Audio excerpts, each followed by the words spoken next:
I was still a thief when I met Anil, and though only 15, I was an experienced and fairly successful hand.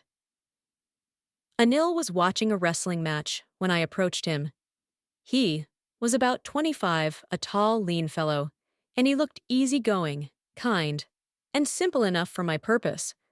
I hadn't had much luck of late and thought I might be able to get into the young man's confidence. "You look a bit of a wrestler yourself," I said. "A little flattery helps, in making friends." "So do you," he replied, which put me off for a moment, because at that time I was rather thin. "Well," I said modestly, "I do wrestle a bit." "What's your name?" "Hari Singh," I lied. I took a new name every month. That kept me ahead of the police and my former employers. After this introduction, Anil talked about the well-oiled wrestlers who were grunting, lifting, and throwing each other about. I didn't have much to say. Anil walked away. I followed casually. "Hello again," he said. I gave him my most appealing smile.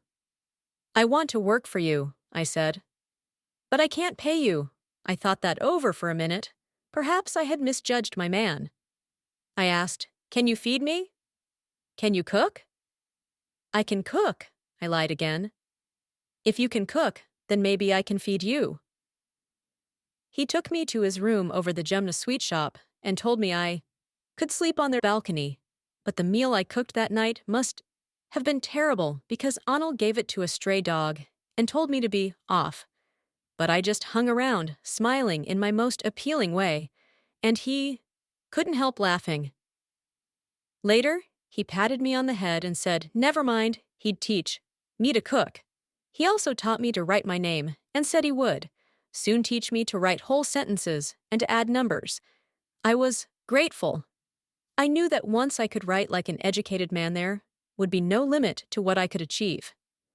It was quite pleasant working for Anil. I made the tea in the morning and then would take my time buying the day's supplies, usually making a profit of about ₹1 a day. I think he knew I made a little money this way, but he did not seem to mind. Anil made money by fits and starts. He would borrow 1 week, lend the next. He kept worrying about his next check, but as soon as it arrived, he would go out and celebrate. It seems he wrote for magazines, a queer way to make a living. One evening he came home with a small bundle of notes, saying he had just sold a book to a publisher. At night, I saw him tuck the money under the mattress.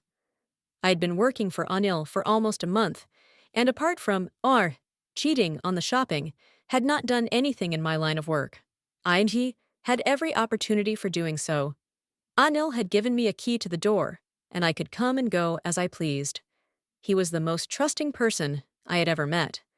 And that is why it was so difficult to rob him. It's easy to rob a greedy man because he can afford to be robbed. But it's difficult to rob a careless man. Sometimes he doesn't even notice he's been robbed, and that takes all the pleasure out of the work. Well, it's time I did some real work, I told myself. I'm out of practice. And if I don't take the money, he'll only waste it on his friends. After all, he doesn't even pay me. Anil was asleep. A beam of moonlight stepped over the balcony and fell on the bed. I sat up on the floor, considering the situation. If I took the money, I could catch the 10.30 express to Lucknow. Slipping out of the blanket, I crept up to the bed. Anil was sleeping peacefully. His face was clear and unlined. Even I had more marks on my face, though. Mine were mostly scars. My hand slid under the mattress, searching for the notes. When I found them, I drew them out without a sound. Anil sighed in his sleep and turned on his side towards me. I was startled and quickly crawled out of the room. When I was on the road, I began to run. I had the notes at my waist, held there by the string of my pajamas. I slowed down to a walk and counted the notes, 600 rupees in 50s. I could live like an oil-rich Arab for a week or two. When I reached the station, I did not stop at the ticket office. I had never bought a ticket in my life, but dashed straight to the platform. The Lucknow Express was just moving out. The train had still to pick up speed, and I should have been able to jump into one of the carriages. But I hesitated for some reason I can't explain, and I lost the chance to get away. When the train had gone, I found myself standing alone on the deserted platform. I had no idea where to spend the night. I had no friends, believing that friends were more trouble than help, and I did not want to make anyone curious by staying at one of the small hotels near the station. The only person I knew really well was the man I had robbed.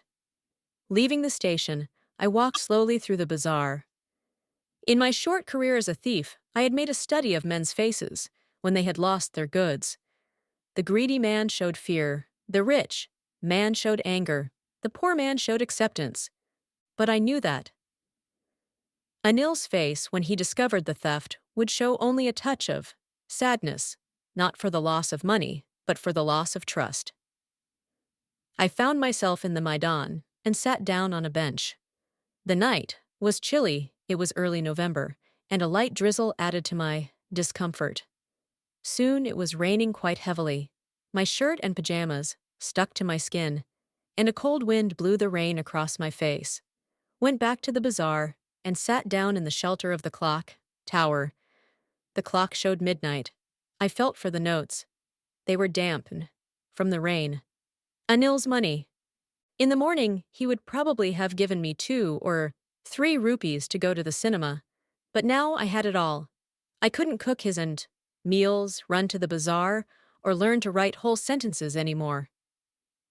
I had forgotten about them in the excitement of the theft. Whole sentences, I knew, could one day bring me more than a few hundred rupees. It was a simple matter to steal, and sometimes just as simple to be caught. But to be a really big man, a clever and respected man, was something else. I should go back to Anil, I told myself, if only to learn to read and write. I hurried back to the room feeling very nervous, for it is much easier to steal something than to return it undetected. I opened the gay door quietly, then stood in the doorway in clouded moonlight. Anil was still asleep. I crept to the head of the bed, and my hand came up with the notes. I felt his breath on my hand. I remained still for a minute. Then my hand found the edge of the mattress and slipped under it with the notes. I awoke late next morning to find that Anil had already made the tea. He stretched out his hand towards me. There was a 50-rupee note between his fingers. My heart sank. I thought I had been discovered. I made some money yesterday, he explained. Now you'll be paid regularly. My spirits rose. But when I took the note, I saw it was still wet from the night's rain. Today we'll start writing sentences, he said. He knew, but neither his lips nor his eyes showed anything. I smiled Tarsinji at Anil in my most appealing way, and the smile came by itself, without any effort.